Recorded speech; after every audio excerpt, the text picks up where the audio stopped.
Elvis Presley's granddaughter, Riley Keough, is opening up about her plans for Graceland and a promise to her mother.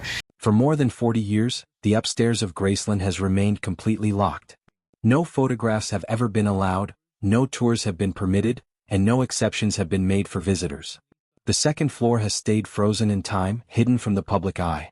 Now, however, Elvis Presley's granddaughter, Riley Keough, has finally begun to speak about what lies behind those closed doors. According to her, the upstairs area holds hidden rooms, sealed letters, private recordings, and deeply personal memories that the world has never heard about before. Some even speculate about secret tunnels beneath the house and unreleased music Elvis may have left behind.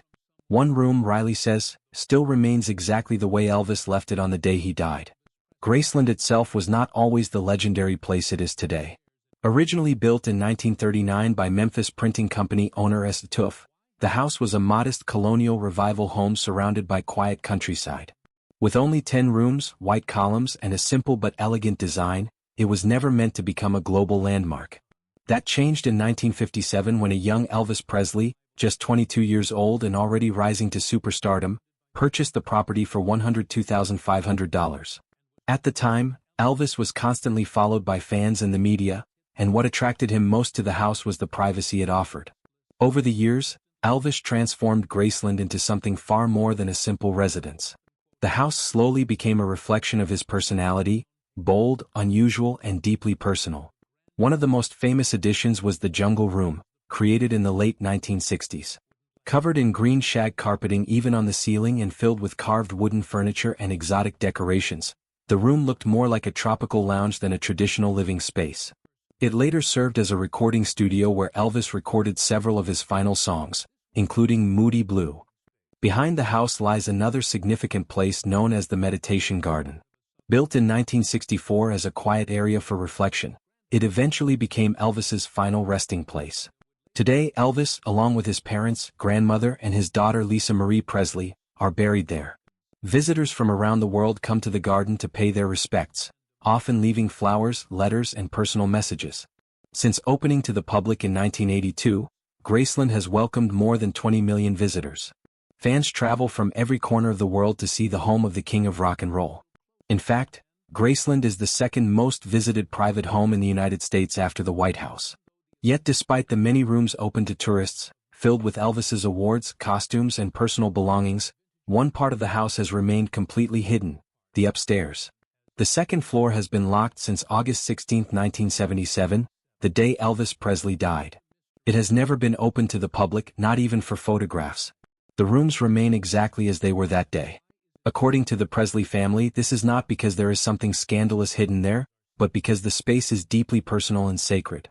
It includes Elvis's bedroom, the bathroom where he died, and closets filled with his clothing and personal items. Riley Keough grew up hearing stories about Graceland. As the daughter of Lisa Marie Presley and Elvis's granddaughter, her connection to the house is not just historical but emotional. She remembers visiting as a child and occasionally going upstairs while tourists explored the lower level. The rooms felt like a place where time had completely stopped. One room that left a strong impression on her was Elvis's personal study. It was a quiet space filled with books on religion, numerology, and spiritual philosophy. Among those books were notebooks containing Elvis's own handwritten thoughts.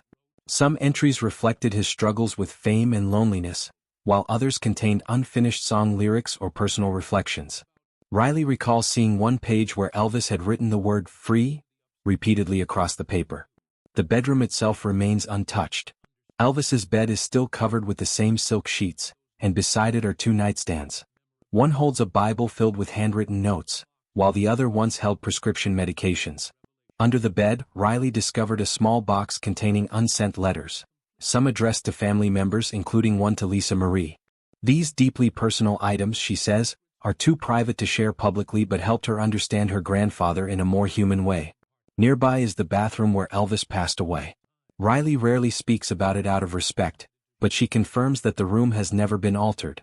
Even small details have remained the same for decades.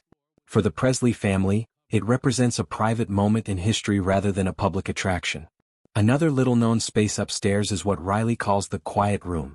This small area was designed as a meditation space where Elvis could escape the pressures of fame. With soft lighting and simple cushions on the floor, it served as a place where he could pray, think and find peace away from the world. For many fans, however, the mystery surrounding the upstairs has fueled countless conspiracy theories. One of the most famous claims is that Elvis faked his death and escaped through a hidden tunnel beneath Graceland. According to rumors, this passage could lead away from the house, allowing Elvis to leave unnoticed. Some believe the tunnel was built as a way for him to avoid paparazzi or even to disappear entirely if he wanted to. Over the years, supposed sightings of Elvis have added fuel to the theory. In 1978, just a year after his death, a man resembling Elvis reportedly boarded a plane under the name John Burroughs, a pseudonym Elvis had used during his life. Later, a mysterious photograph of a man behind Graceland sparked speculation that Elvis himself was still alive. Despite these stories, there is no credible evidence supporting the idea that Elvis survived beyond 1977. His death was confirmed through medical examinations and witnessed by family members. Most sightings have eventually been dismissed as mistaken identity. Another rumor that has circulated for decades involves the possibility of secret heirs. Some individuals have claimed to be Elvis's hidden children and have attempted to prove it through DNA tests or legal claims. However, none of these cases have successfully demonstrated a verified biological connection. Today, control of Graceland belongs to Riley Keough. After the death of her mother Lisa Marie Presley in 2023, she became the official owner of the estate. With that role comes responsibility not only for the property itself but also for protecting Elvis's legacy. Riley has taken a careful approach to preserving her grandfather's story. She works with archivists and historians to catalog personal documents, photographs, and recordings from Elvis's life. Many of these materials are being digitally preserved so that future generations can study and understand the cultural impact he had. One of the biggest mysteries still surrounding Elvis is the possibility of unreleased music. During the final years of his life, Elvis continued recording songs privately, especially during sessions held in the Jungle Room at Graceland in 1976. While some of those recordings were released after his death, producers and engineers have hinted that additional material may still exist. Over time, bootleg recordings claiming to contain lost Elvis songs have appeared.